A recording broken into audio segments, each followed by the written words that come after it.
السلام علیکم۔ تو آج میں آپ کو سفید زیرے کے فوائد بتاؤں گی۔ سفید زیرہ عموماً ہر کسی کے کچن میں پایا جاتا ہے۔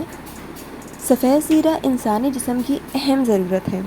اس میں پروٹین اور آئرن کی وافر مقدار پائی جاتی ہے۔ اس کے استعمال سے نظام ہاضمہ بہتر بنانے میں مدد ملتی ہے۔ مدافعتی نظام کو طاقتور بنانے میں اہم کردار ادا کرتا ہے۔ جگر کو صاف رکھنے میں بھی اس کا استعمال انتہائی کارآمد ہے۔ اس کا استعمال آپ کو مختلف قسم کی کینسر سے محفوظ رکھتا ہے۔ اس کے استعمال سے آپ کے گردے بہتر طریقے سے کام کرتے ہیں۔ اس کے استعمال آپ کے بڑھتے کولیسٹرول کی سطح میں کمی لاتا ہے۔ اس کے باقاعدہ استعمال سے آپ اپنی نیند پرسکون بنا سکتے ہیں۔ اس کے استعمال سے قبض سے نجات ملتی ہے۔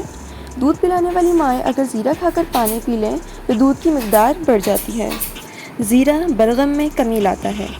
جو لوگ چاہتے ہیں کہ وہ پتلے ہو جائیں، اسمارٹ ہو جائیں، تو انہیں چاہیے کہ زیرے کا باقاعدہ استعمال کریں۔ زیرہ چہرے کے دانوں کا بھی خاتمہ کرتا ہے، معدے کی گیس کو ختم کرتا ہے، بھوک کی کمی کا بہترین علاج ہے، شوگر کی سطح کو نارمل کرتا ہے، دل کی تمام بیماریاں دور کرتا ہے، ذہنی تناؤ اور دباؤ کو کم کرتا ہے۔ زیرے کے اندر بیکٹیریا سے لڑنے کی طاقت پائی جاتی ہے۔ جو لوگ چاہتے ہیں کہ ان کا وزن کم ہو جائے تو انہیں چاہیے کہ 1 چمچ زیرے کو 1 گلاس پانی کے اندر بھگو کر پوری رات کے لیے چھوڑ دیں اور صبح نہاتے ہوئے پانی چھان کے پی لیں۔ اس کے باقاعدہ استعمال سے وزن بھی کم ہوگا، قبض کی شکایت دور ہوگی، سینے کی جلن، متلی، تیزابیت بھی دور ہو جائے گی اور خون کی کمی بھی دور ہوگی کیونکہ آئرن سے بھرپور ہوتا ہے یہ زیرہ۔ تو آئی ہوپ آپ کو ویڈیو پسند آئی ہوگی، اور اگر پسند آئی ہے so don't forget to like, comment, share and subscribe to my channel. Thanks for watching. اللہ حافظ۔